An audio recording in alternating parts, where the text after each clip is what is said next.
अस्सलाम वालेकुम। आपके बेबी बॉय के लिए खूबसूरत नाम, वो भी मुकम्मल हवाले के साथ।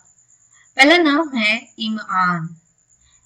ईमान का मतलब है गहरी नजर, गौर फिक्र, खूब सोचना और तेज फहमी। ये अरबी और उर्दू दोनों में ये लफ्ज मौजूद है।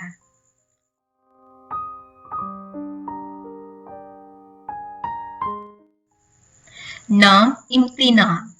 इम्तिनान का मतलब है एहसान करना।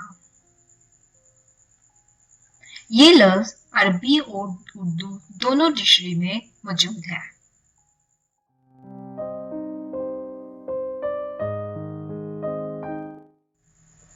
नाम इम्तियाज मतलब फर्क, तमीज, तरजीह, तफरीक, समझ, शऊर और इम्तियाजात ये जमा है।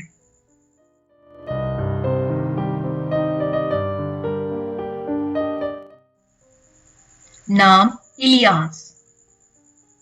ये एक पैगंबर का नाम जो लोगों के अकीदे में क़यामत तक जिंदा रहेंगे।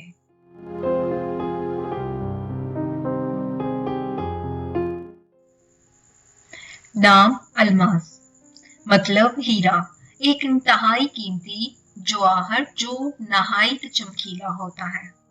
ये लफ्ज फारसी और उर्दू जुबान में मौजूद है।